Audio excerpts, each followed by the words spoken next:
Thanks for being here. I know you all know me as Joe White, but I want to at least officially announce who I am. I appreciate you coming out with the cold weather, and we're here in my hometown, and this is where I was born and raised. And I asked you to come here today. I'm officially announcing that I'm running for Wicomico County Council District 5.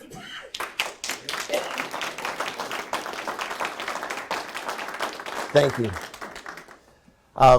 I'm sure a few of you are a little bit, question how I'm dressed. You're used to seeing me maybe in some shorts year-round and a polo shirt.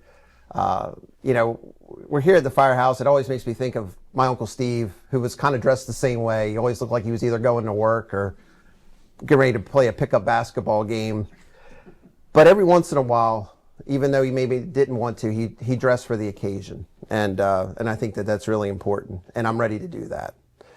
Wicomico County is facing many challenges in the coming years, and a lot of those include the fiscal health of the county, preservation of farms and natural resources, jobs, education, high taxes that we have now, and our overall quality of life.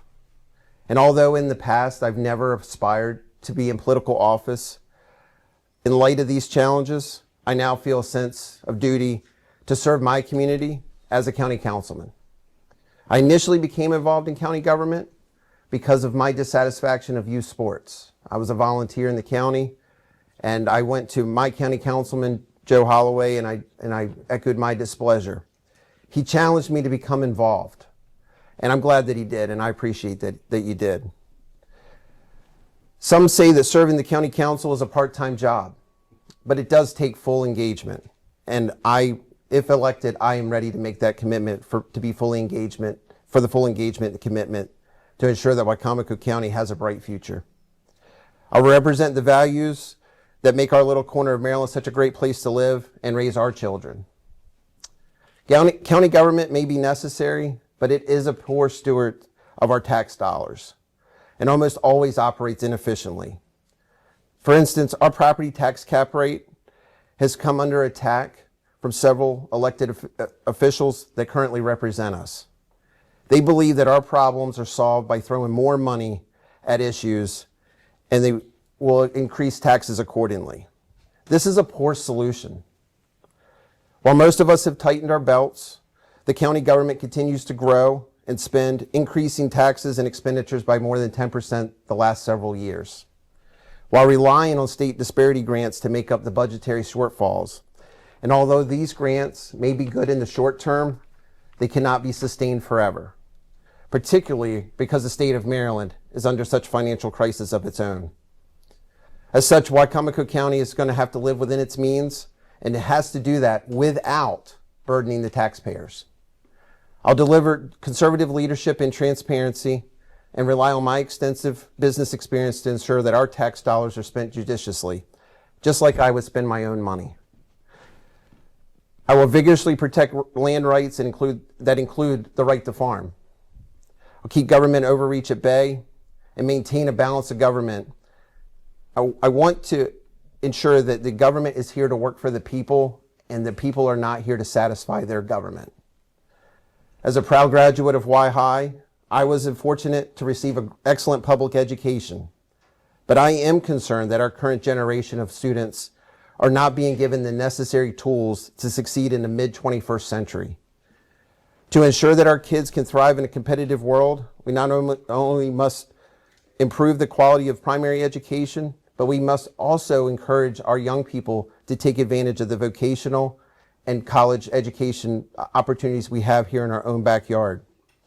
Well-paying jobs must be created to maintain, or at a minimum, to keep local talent here and to train them here and have them contribute to the local economy throughout their lifetime. The challenges ahead must be tackled head on and thoughtfully with engagement of the affected communities. Hasty decisions made without conducting the appropriate due diligence with the public will only lead to more waste. You may be aware that Parsonsburg is at the top of the list on the new sanitary district. And although this is an ambitious project that will take many millions of dollars and decades to complete, I do not feel we are currently represented in this process. My education and working background in environmental science will enable me to understand the many facets on this issue, and I will make certain that the taxpayers are given a seat at the table before any consequential decisions are made. Take a look at this marvelous building. I was very fortunate in 1996 as a member of the cadets here to be on the very first committee that was designed to get started to have a new building for the Parsonsburg Fire Department. We don't have a county or a town government here in Parsonsburg. So this took the folks here, the engagement here, to reach out to put this building in place. You could look at the Hall of Fame out in the hall, the list of donors in the hall, the bricks out front, and you can really get a sense for what people can accomplish without government. Our local volunteer fire departments do have an aging membership, and it would be regrettable to allow their vast knowledge and experience to be lost. Now is the time to engage a new generation of firefighters and EMTs so that we can benefit from the skills and expertise for those who have long dedicated themselves to protecting our communities. As one who comes from a private sector and successfully built several small businesses employing hundreds, it is my intention not my intention tonight to launch a political career, but my only objective is to harness my experience to improve our overall quality of life, ensure prosperity, and preserve the values of our rural character of our area. I'll dedicate these principles to my campaign. I humbly ask for your support for the Republican primary election to be held on June 23rd and the general election on November 3rd. Together we can preserve our historic past and look forward to a promising future. Thank you for coming tonight.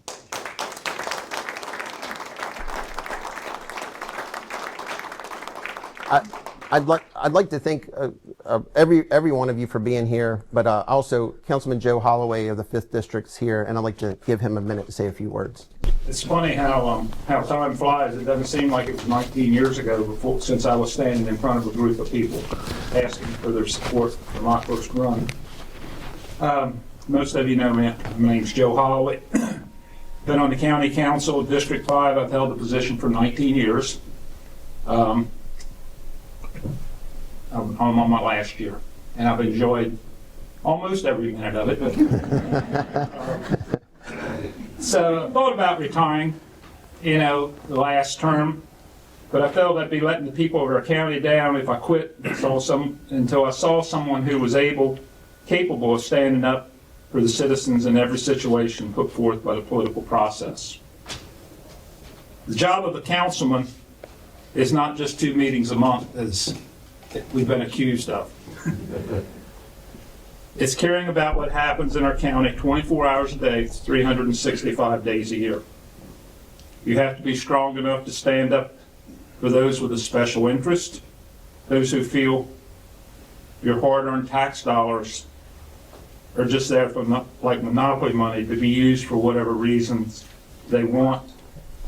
You have to invest your time researching the issues. Dave, how much time do we spend reading? Well, we guessed at 20 hours a week. Yeah, Or, I don't know if that's reading, but yeah, it's a good amount. Listening to the pros and cons, proposed legislations, and weighing the needs of your constituents who have faith so you'll look out for the best interest. What I really want to say here, the best part of this job is when you can help somebody.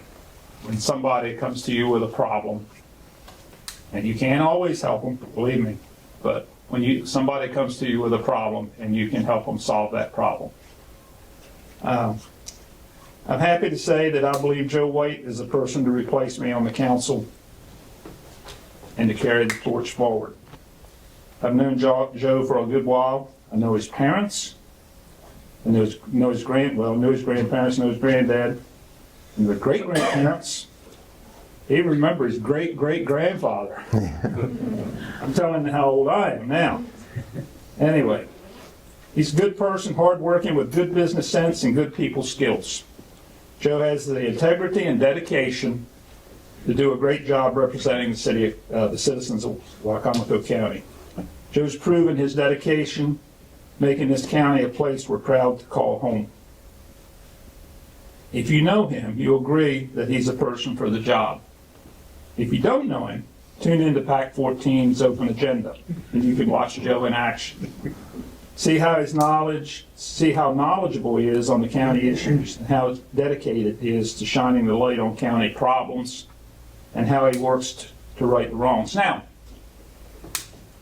not everybody that's on PAC 14 is probably people that Joe agrees with, and some of the other people on there.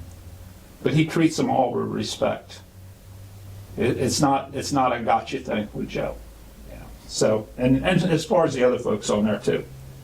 Joe's a good person, and I'm proud to say, I would be proud to call him my county councilman. I strongly support Joe in his run for the office, and hope that you will support him also.